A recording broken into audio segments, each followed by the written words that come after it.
In a previous interview, you talked about struggling throughout the season. So what changed and how are you able to turn the page so that the end of the season went a lot better? When the 2024 season tipped off, Lexie Hull looked like she was fading from the WNBA conversation entirely.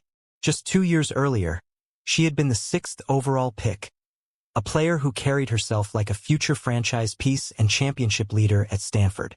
But under former coach Christy Sides, Hull found herself glued to the bench, collecting splinters instead of minutes, while other role players leapt ahead of her in the rotation. The whispers grew louder. Would Hull ever deliver on her promise? Or was she destined to become just another high draft pick lost to the shadows? So you have basketball in your genes. Your grandfather played basketball, your dad, and you have a twin sister who you played basketball with growing up. What was it like growing up in that family dynamic?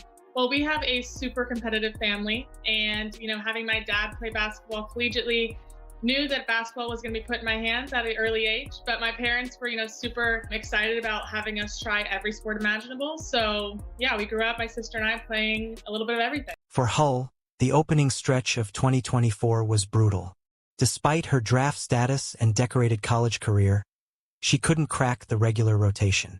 Night after night, she sat with a towel draped over her shoulders, watching Christy Wallace, Katie Lou Samuelson, and others with only a fraction of her upside soak up the minutes that once seemed destined to be hers.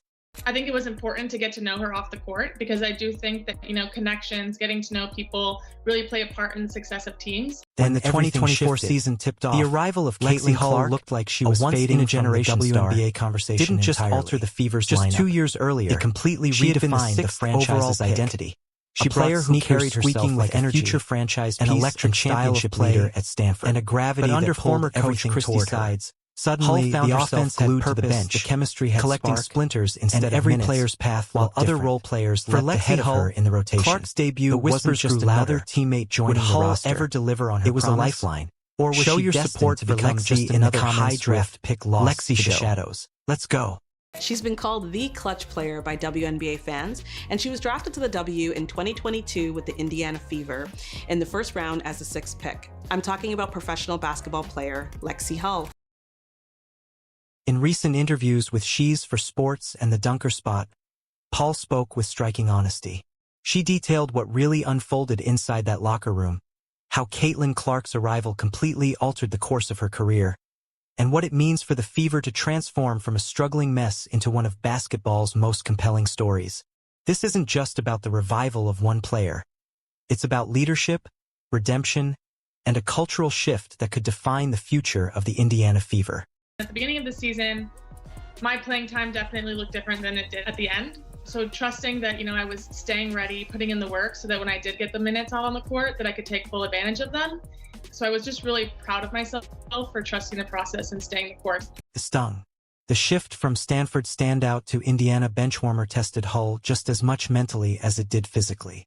The basketball part of the transition is really tough. Everybody out on the court was one of the best players on their college teams, definitely the best player likely from their high school team. So it's just this mishmash of the best basketball players, and then you're playing against people that have been there for years and years. Meanwhile, the team was spiraling.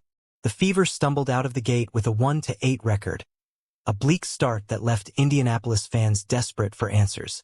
But none were coming. We were just sick that we had lost so many games, and also feeling like we were better than that. Headlines were brutal: weak defense, sloppy rotations, zero chemistry. As the whole ship seemed to be sinking, Hull sat stranded on the sidelines, fighting her own doubts while the rest of the locker room buckled under the pressure. Part of my role is just getting to the open spots, and we have such a good offense that people find the open person. So to be that open person, you get excited. You get excited for the opportunity to shoot and score and be part of the momentum. Hull refused to let the narrative define her. She doubled down on the work, sharpening her cuts, tightening her jumper, and staying ready for any scraps of opportunity that came her way. Through it all, she leaned on the belief of her teammates, who saw her potential even when the box scores didn't. That belief became her fuel. What is it like playing off of Caitlin Clark, Kelsey Mitchell, and Aaliyah Boston? I mean, they make my job really easy, right? It's awesome. And it's really cool to see all of them just grow, not only from this year, but playing 3 years with Kelsey, 2 years with Aaliyah. They're so impressive. When Clark showed up, everything changed.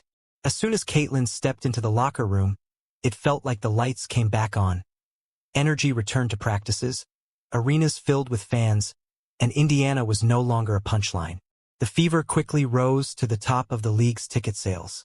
Clark's competitive edge and relentless drive set the standard, and everyone else had no choice but to rise with her.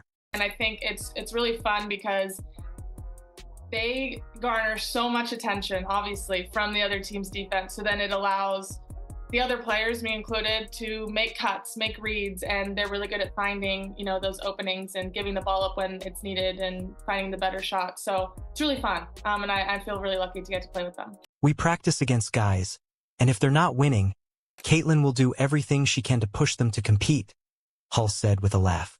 It's more than just energy. It's transformation. I mean, I definitely got passes and tried to finish when I wasn't expecting to get the ball. So now it's okay, every cut I have, every cut I make, every fast break I run, I have a real opportunity to get the ball, which definitely took me a second. And I think it really just took one of those to really get my head around oh, she's all the way down at the other end of the floor and she could still make the pass to me down at the block at this end. So, it's been awesome. Clark's impact stretched far beyond star power. Her mind was wired for fast-forward basketball, reading defenses like a veteran quarterback and threading passes into gaps her teammates didn't even see. For Hull, it was eye-opening. Suddenly, she was finding herself in scoring spots she'd never been before. She's making passes I didn't think were possible, Hull admitted. With defenders swarming to Clark like a magnet, her vision tore open defenses and freed her teammates. The Fever's offense was no longer stuck in neutral. It was alive. It was buzzing. It's so fun to be able to know that you're not just cutting to cut, knowing that you're cutting with the possibility of actually making a really cool play. So that makes it that much more worthwhile. Clark's fire caught quickly, spreading through the roster like wildfire. Her competitiveness lifted everyone. Players who once doubted themselves suddenly felt they could go toe-to-toe with anyone. She brought more than just buckets. She brought belief. For Hull, that meant everything. The team quickly embraced Clark's maturity and leadership, and with it came a surge in confidence, chemistry, and production. She sees the game at a bigger scale, obviously with the platform that she's created for herself, and then that's transitioned to the game. It's huge. And I think for me, especially as a point guard and as someone that's delivering a lot of the passes that lead to shots, if I miss, she's definitely going to say, you got the next one. I can count on her for keeping me confident and positive. So yeah, I think that shows the player that she is and the leader she is as a point guard.